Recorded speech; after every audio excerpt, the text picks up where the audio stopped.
On a cold March morning in the stillness of Georgia's mountain air, two brothers were found lying side by side. No struggle. No witnesses. No clear reason why. They were twins. Brilliant. Focused. Raised to chase excellence. So how did it come to this? Their car was parked neatly below the summit. The climb, it seemed, was intentional. But what happened at the top of Bell Mountain has left family, friends, and now investigators asking the same haunting question. Was this a choice? Or something far more complex? Plans had been made. A flight was booked. A future waited just days away. But instead, two lives ended where the road turned to sky. The state called it one thing. The family believes something else. And somewhere in the silence of that mountain, the truth is still waiting to be heard. If everything was over, why were they still packed to leave? Before the mountain, before the headlines, before the silence, there were two boys. Two lives shaped not by a single moment, but by years of hope, structure, and love. This is their beginning. Lawrenceville, Georgia, a place tucked just outside the rush of Atlanta, where the air feels slower and families plant roots that last. It was here, in a modest brick home lined with hydrangeas, that Qaadir Malik Lewis and Naazir Rahim Lewis began their story. Identical twins by birth. But even in diapers they were distinguishable, not by looks but by rhythm. Qaadir walked first. Naazir spoke first. Qaadir was quiet thunder. Naazir was curious wind. Their parents, Rashida and Kareem, were deliberate in their parenting. She, a middle school science teacher with a soft voice that could still command a room. He, a retired Marine-turned-counselor, steady as stone, but never unkind. They believed in structure, in education, in morning checklists, evening reflections, and dinner at the table. No phones, no exceptions. Every Saturday morning began the same. Books before cartoons. Chores before video games. A trip to the local mosque as a family. The Lewis home was not without its stresses. No family is. But what they built was solid. Not perfect, but intentional. From the first day of pre-K, the boys were inseparable. Teachers called them the Lewis twins. But anyone who paid attention could tell them apart. Not by name tags, but by energy. Qaadir was focused, methodical. The kind of student who color-coded his folders by grade 3. Naazir was intuitive. A natural talker. The kind of kid who could disarm a substitute teacher with a question that made her rethink her lesson plan. In group projects they were magnetic. Not dominant, just efficient. You didn't have to supervise them, one fifth-grade teacher recalled. They managed themselves. Friends came and went. But the core was always the same. Two brothers, side by side, shoulder to shoulder. If you saw one, a former neighbor said, you were 2 seconds from seeing the other. In the Lewis household, faith was a pillar, not a performance. It wasn't just observed, it was lived. Prayers, charity, resilience, responsibility. And it wasn't just about religion. It was about knowing who you were, and knowing that who you were mattered. Rashida and Kareem raised their sons to think about legacy. Not fame, not money, but impact. When other boys their age were glued to boxes, Qaadir was building a website for a youth tutoring startup. Naazir was mapping out a podcast on mental health in Black communities. We wanted them to have options, their mother once said in an interview. Not because we forced it, but because they earned it. High school brought new pressure.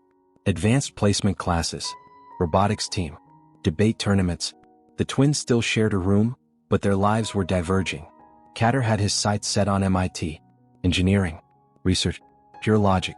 Naazir leaned toward Harvard, law, advocacy, people. Different passions, but the same fire. And yet, there were subtle shifts. They began speaking about independence more. Trying out different social circles. Not a fracture. Just friction. It wasn't tension, a childhood friend noted. It was evolution. They were accepted to schools that made their family weep with pride. Scholarships, internships, summer programs. That winter they planned a visit to Boston. Not just for academics. For reconnection. For brotherhood, reset, and reflection. They had both been busy. Too busy. This trip was supposed to be just them. No friends. No distractions. Just the two who started it all. They were excited, their cousin later said. Like they were 12 again and planning a science fair project. They packed books, laptops, even a GoPro.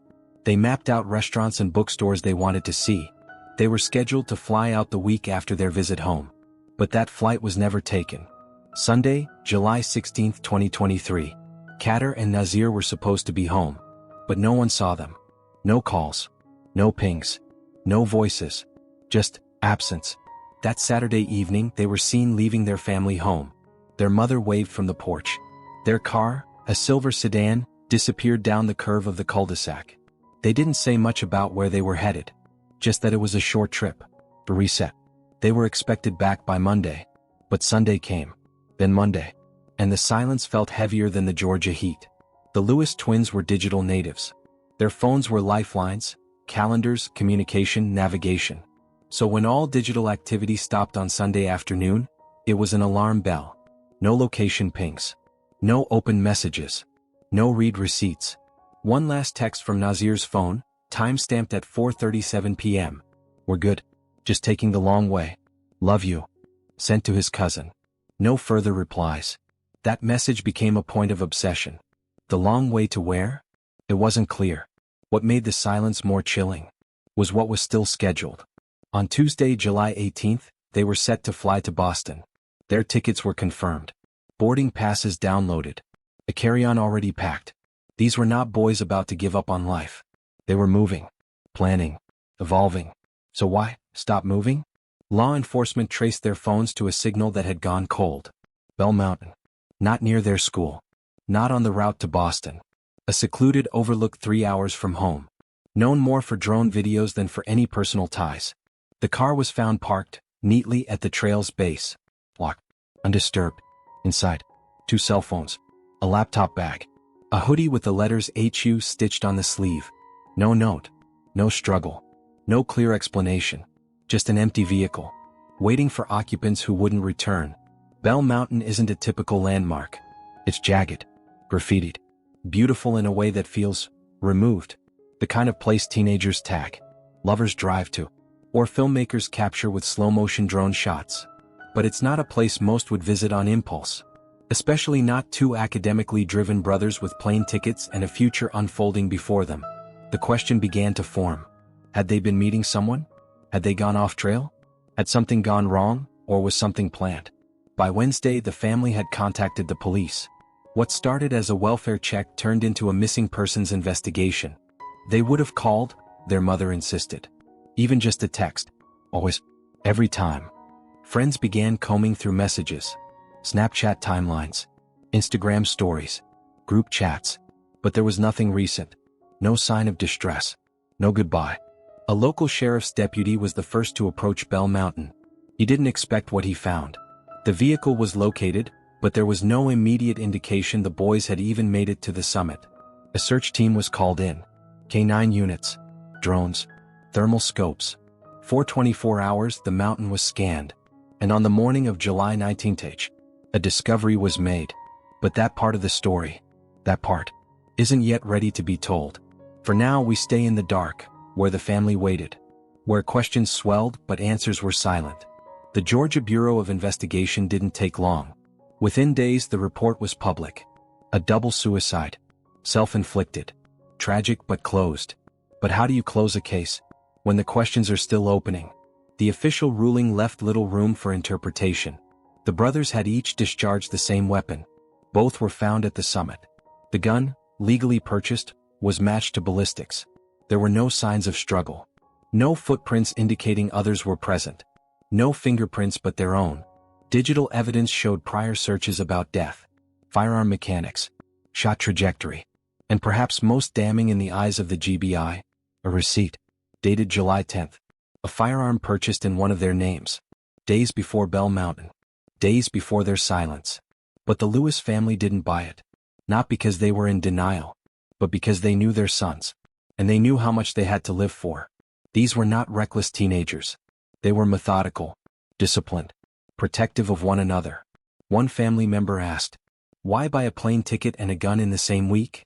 Why spend hours packing for a trip to Boston knowing you'd never go?" The timing was off. The tone was off. The logic fractured. The mother, calm, composed, said in one interview, they were looking ahead, not checking out. The internet history painted part of the picture. Queries about how loud is a gunshot? What happens after death? And even, how far is Bell Mountain? But here's the problem. Digital trails are not context. They are echoes. And when echoed without human nuance, they distort. A search doesn't always mean intention. Sometimes it means curiosity. Sometimes fear. There was also a gap, nearly 18 hours unaccounted for inactivity, between their arrival in the region and the estimated time of death. Silence. Where were they? What were they doing? Were they alone? Some began to whisper another possibility. Coercion. Could they have been manipulated, or worse, forced? It wouldn't be the first time individuals were made to pull a trigger they never wanted to. Some pointed out the symmetrical nature of the scene, their placement, the weapon's location, the disturbing precision of it all. Could someone else have been there, and never left a trace? And if so, who? And why? On Reddit threads and message boards, theories multiplied. It was staged. One was alive longer than the other. Check the metadata on their photos. Each thread led to more digital breadcrumbs. A post here. A theory there. A claimed insider source with no face. But as wild as some claims were, they all came back to one thing. This didn't feel right. The official window of death was tight, sometime late Sunday evening. But a gas station camera shows what appears to be their car, time-stamped at 1:15 a.m. Monday. No one has confirmed who was driving.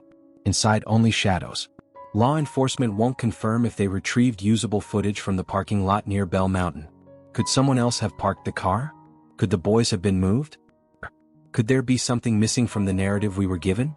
Then there's Bell Mountain itself. A mountaintop covered in graffiti. A place teens dare each other to climb. A monument to thrill and risk. But to Qaadir and Naazir, it held no known meaning. They never posted about it. Never tagged it. Never mentioned it to friends. So why there? Was it truly a final destination? Or was it a destination chosen for them? The GBI concluded the story in a matter of days. But to the family, friends, and thousands watching online, the ending didn't feel earned. No suicide notes. No history of mental illness. No digital signs of despair. Only a silence that screamed too loudly to be ignored. And two brothers who should be walking across the Boston Commons right now. Not buried under the shadow of a lonely Georgia mountaintop. They were always together. From elementary school to early adulthood. Qaadir and Naazir Lewis weren't just brothers. They were each other's world. But even in a world shared so deeply, there are rooms no one else gets to enter. Not friends. Not parents. Not even your twin. In the weeks after their passing, friends stepped forward. Softly. Carefully. Some through tears. Others, only by message. Some declined interviews. A few agreed, anonymously. One friend said, "I talked to Naazir the night before. He was excited. He said they were going to Boston. He told me to send him playlists. He didn't sound off." Another recalled. Qaadir was quieter than usual, but not in a bad way. He just said they needed a break. A change of scenery. I thought they were just going away for a few days. None of them expected that break to become permanent. And none of them, not one, reported signs of mental health decline. But real life is only one layer. Online they were part of more. Gaming communities. Discord servers. Quiet subreddits about philosophy, music, mental health. And one small but significant discovery. An encrypted group chat on a lesser-known platform. Not Facebook. Not Instagram. Not Snapchat. One with disappearing messages, multiple layers of access, and no local backups. It had been deleted. Erased, just before the trip. Authorities confirmed it existed. But couldn't recover the logs. Who was in that group? What was discussed? And was it truly their choice to delete it? What happens when you carry things silently? When your identity doesn't fit into boxes? When the world doesn't see you the way you see yourself? There were whispers among close friends that the brothers were exploring something deeper. About the world. About themselves. About who they were, and who they were trying to become. Was there a shift in identity? A challenge to their place in school, or at home? A struggle, not with each other but with what society expected of them? One friend admitted, "They never said anything directly, but I think they were both carrying a lot. Like, things they didn't think people would understand." There was no screaming. No blow-ups. But subtle changes started surfacing. In retrospect, texts became shorter. Voice memos stopped. Group chats muted. Some friends say they hadn't seen them in person in weeks. Not because of a falling out, but because the boys seemed to pull back. Together. It wasn't isolation. It was intentional silence. And intentional silence always has a reason. Law enforcement stated there were no suicide notes. No final texts. No recordings. But what about the things we don't recognize as notes? A private playlist, a deleted Tumblr post, a close friend's Instagram story that disappeared before anyone could screenshot. The brothers were digital natives. They understood how to speak without being heard. Could they have left signs that we simply didn't know how to read? The school district released a brief statement. We are deeply saddened by the loss, but said nothing about whether any counselors, teachers, or staff noticed concerns. A social worker assigned to the family never reported distress. No disciplinary issues. No medical red flags. And yet, the absence of evidence is not the evidence of absence. Could someone have seen something, but not understood it? Or did the brothers hide it so well that even the people closest to them didn't know what to look for? In grief, everyone asked the same question. Could I have stopped it? But what if the real question is, did I ever really know what they were facing? Maybe the most devastating truth is this. There were conversations that never happened. Messages never sent. Secrets protected not out of shame, but out of love for each other. In the end, their bond was impenetrable. But that same bond may have kept everyone else out. We live in a world where every step leaves a trace. GPS cell towers, Wi-Fi handshakes, what we watch, what we type, even what we think about typing. But sometimes, the final hours of a life unfold in silence, in data gaps, in signal drops, in dead zones no tower can reach. October 16, 2023, 4:42 a.m. The brothers leave their apartment in a borrowed car. Destination, unknown. Traffic cams pick up the sedan at a red light near a local gas station. Then, no more video footage. But GPS pings don't lie. Google location history plotted a precise route. Highway 64. A turnoff near Hawassi. Winding forest roads, narrowing with each mile. By 7:13 a.m., the signal pings stop. Their phones had reached the eastern side of Bell Mountain. A known scenic overlook. A place with no Wi-Fi, no cameras, no nearby foot traffic that morning. They were now completely off-grid. Forensic examiners pulled data from both phones. They had not been factory reset. Nothing had been erased. And yet, the record showed very little from that final hour. At 6:55 a.m., Qaadir's phone was used to open Google Maps. The search. Bell Mountain Parking Overlook. 6:57 a.m., Naazir's phone searched for weather Hawassi, Georgia today. Both phones stopped all activity by 7:14 a.m. No more calls. No texts. No app usage. Almost like they'd placed them down or turned them off.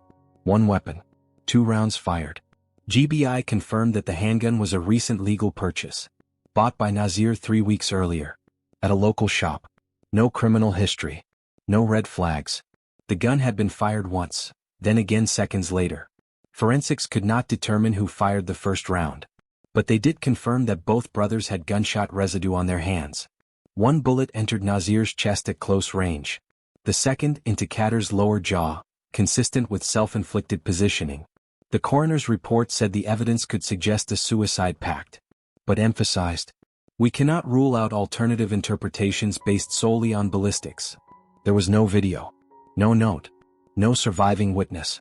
In the days before the trip, both brothers searched for flights from Atlanta to Boston, Bell Mountain Overlook hours, legal ways to die Georgia. Can you survive a gunshot to the chest? Joint burial cost Georgia. These searches were split, some on Naazir's account, others on Qaadir's incognito browser tab. The last search on record? Can a bullet go through 2 people? It was made just 14 minutes before both phones went dark. The area surrounding Bell Mountain has no security cameras. The park itself is only monitored during peak hours via patrol. On that Monday morning, the only nearby lens, a traffic camera near the state route, was temporarily offline due to maintenance. There is no visual proof of their final movements on the mountain. Not from parking lot. Not from trail. Not even from passers-by. No hikers logged entry in the guest book that morning. The only surveillance image authorities have is a blurry gas station photo from 3 hours prior. Gaps in surveillance don't prove conspiracy, but they do open the door for doubt. Why were no fingerprints found on the exterior of the gun? Only partial prints on the magazine. Why did the digital search trail alternate between deeply philosophical and disturbingly clinical? Was it research? A cry for help? Or something darker? A deliberate misdirection? Reddit threads exploded with theories. Some believed it was staged. Others argued the brothers had been manipulated, even surveilled. A few brought up an earlier post, now deleted, from an anonymous user who claimed to know the Lewis brothers. The post read, "They didn't go there to die. Someone followed them." Investigators could never confirm the identity of that user, nor recover the deleted content. Using cell tower triangulation, the final hours look like this. Tom. Action/event. 4:42 a.m. Car departs residence, surveillance. 4:57 a.m. Cell tower ping near gas station. 5:32 a.m. Highway 64, speed monitored at 51 miles per hour. 6:28 a.m. Turn off onto Bell Mountain Road. 6:55 a.m. Google Maps search, Bell Mountain parking. 6:57 a.m. Weather search, Hiwassee. 7:08 a.m. Search, can a bullet go through two people? 7:14 a.m. Devices go dark, no more data recorded. 9:19 a.m. Local hiker discovers vehicle, calls 911. There is no data from 7:14 a.m. to discovery. Just silence. And stillness. And a mountain watching, but saying nothing. A mother knows her sons. The way they walked. The sound of their keys in the door. The rhythm of their breathing in the middle of the night. What you won't find in data logs or ballistic reports is what a parent feels when something doesn't make sense. When the silence says more than the evidence. When the explanation comes too fast. Too clean. Too final. In the days after the discovery, Tamika Lewis, their mother, gave a public statement outside her home. "My sons didn't go to Bell Mountain to end anything. They had plans. They had love. They had so much more to live for." Her voice cracked. Her hands trembled. But her words were clear. "We don't believe it. We are not accepting this story. Not today. Not ever." In the weeks that followed, the Lewis family reached out to independent experts. They contacted digital forensic teams, trauma specialists, private investigators. They weren't just grieving. They were organizing. October 23rd, exactly 1 week after the bodies were found, the family stood behind a podium outside a community church in East Atlanta. In front of over 60 supporters and a bank of microphones, their father, Raheem Lewis, said, "The system rushed to label this. But they didn't ask the right questions." He paused, then added, "I'm asking now, who else was there? Why was there no note? Why Bell Mountain?" The local media reported it as a family struggling to accept loss. But those who were there heard something different. Conviction, purpose, doubt wrapped in love. In the days that followed, vigils were held in 2 cities. One at the Lewis family home. One at Bell Mountain itself. Supporters lit candles and painted a mural at a community center. The mural showed 2 figures, back to back, heads raised, eyes toward a skyline. Between them, the outline of Bell Mountain. A local musician who had once collaborated with Naazir performed a tribute song. It included a line many couldn't stop repeating. "You didn't go to fall, you went to fly." At the Bell Mountain site, someone left a sign. "This place holds questions." In multiple interviews and public forums, the family outlined their concerns. No confirmed witness ever saw the brothers on the mountain. Lack of full autopsy transparency. The family claimed they were denied photos and full toxicology. No confirmed DNA analysis on the weapon's grip. Inconsistent search timelines between devices. In a radio interview, Tamika said, "When I asked investigators if there were defensive wounds, they said, 'That's not relevant. But to me it's everything.'" She spoke slowly, carefully, but with unmistakable force. "I don't want conspiracy. I want truth. That's all. Just the real truth." No one in the family could recall the brothers ever visiting Bell Mountain. It wasn't a regular hangout. It wasn't near their childhood home. It wasn't even mentioned in their texts, playlists, or shared social history. It felt staged, their cousin Jayla said. They didn't go there because it was meaningful. Someone chose that place for a reason. Jayla, a cybersecurity student, even mapped a route with more secluded and faster options from their home. If they wanted privacy, there were a dozen better places. So why Bell Mountain? That question still echoes, louder than any official explanation. No goodbye. No note. Not even a voicemail. That's what Raheem told the room during the second vigil. "These were 2 boys who texted me if they were going to be 5 minutes late to dinner. And now we're supposed to believe they said nothing? Not a word to friends. No voice memo. No locked note or scheduled message." Their mother later said, "I believe someone deleted something. I can't prove it, yet. But a mother knows." The Lewis family is still pursuing answers. They've filed multiple Freedom of Information Act requests. They've petitioned for a civil case re-examination. They've hired a private firm to conduct phone data reconstruction. In a recent interview, Tamika said, "I'm not asking for a miracle. I'm asking for a second look." When asked what justice would mean to her, she responded, "Justice means hearing my boy's story, not the story written about them."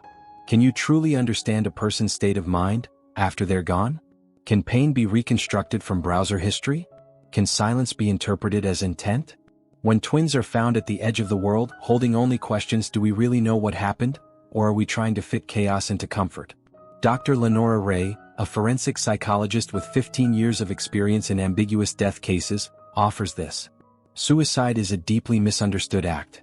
It's not always preceded by visible depression or warning signs. But there are usually patterns, subtle markers, emotional residue. You just have to know where to look. In reviewing publicly available facts about the Lewis twins, Dr. Ray noticed something striking. There's an emotional void. That's either because they masked it flawlessly, or because it wasn't there to begin with. She emphasizes that while people can sometimes surprise even their closest loved ones, the complete lack of emotional breadcrumbs is uncommon. Investigators initially cited lack of forced entry, the brother's own weapon, and no clear evidence of a struggle as signs pointing to suicide. But Dr. Ray counters with a stark caution. Suicides are often messy, incomplete, full of last-minute hesitation. A clean execution of intent is rare, especially with two individuals involved. The absence of hesitation, the precision of what allegedly occurred, the unflinching finality. For Dr. Ray, that raises suspicion, not answers it. Twins share a language few outsiders understand. According to Dr. Malik Hayworth, an expert in sibling cognition, they don't just mirror behavior, they mirror decisions, emotions, sometimes even crises. In cases of dual suicide among twins, history shows that when one decides, the other follows, often out of guilt, codependence, or emotional fusion. But with Qaadir and Naazir, there's no documented precedent. No traumatic incident, no tipping point. Dr. Hayworth notes, "It's a fascinating case. If one decided, we don't know why. If they both decided, we don't know what led them there. And that's not typical." In many jurisdictions, the absence of a suspect often leads to the assumption of suicide, especially when a firearm belonging to one of the deceased is involved. Detective Mark Ellison, a retired homicide investigator, describes the challenge.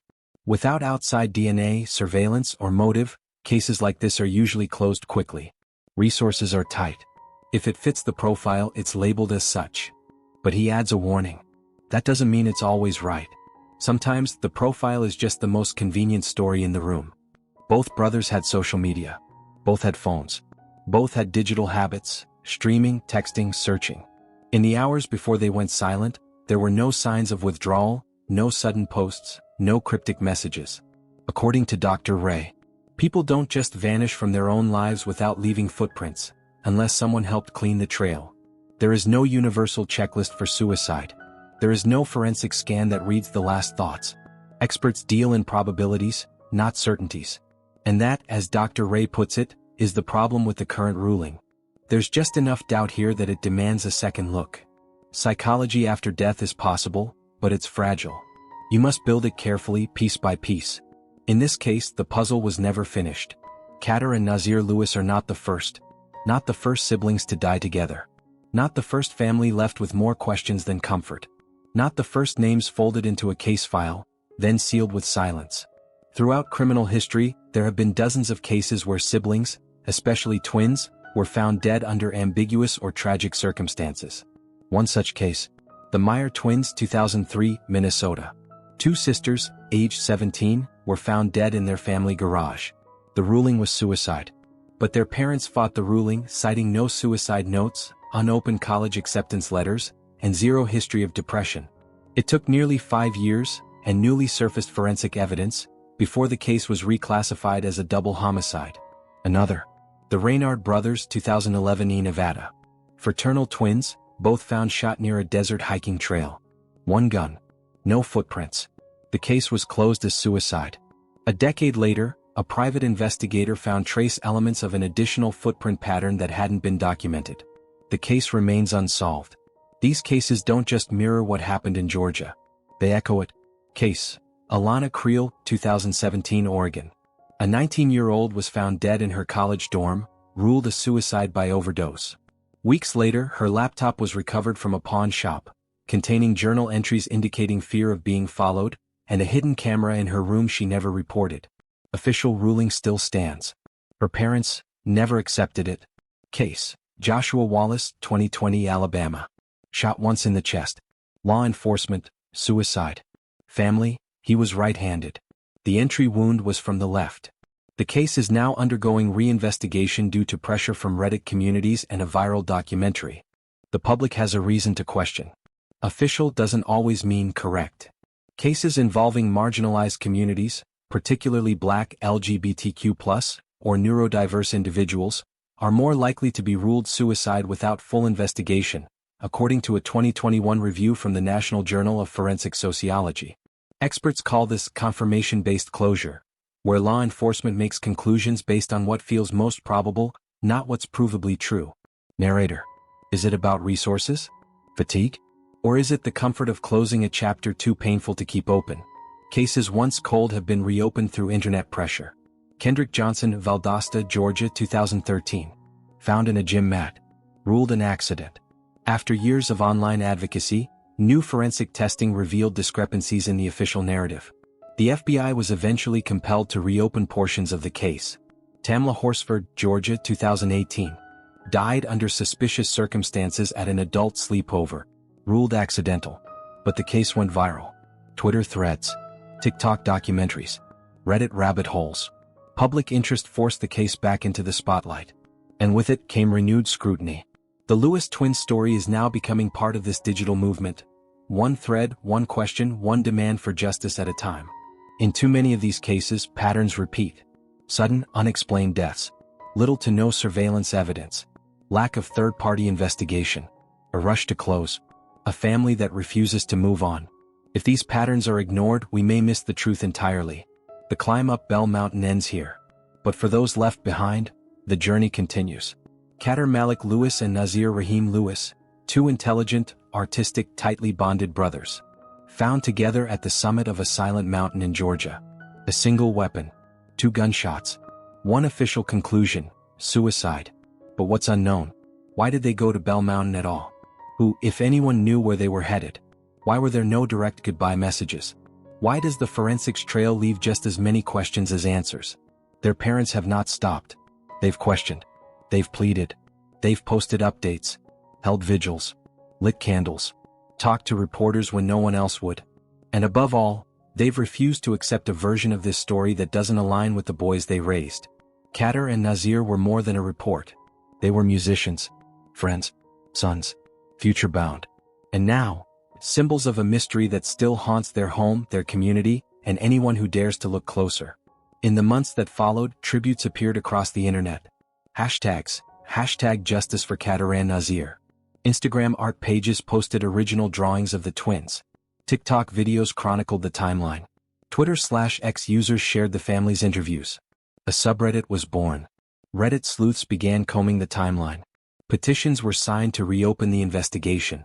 Even now, thousands of comments fill the digital space, all asking the same question.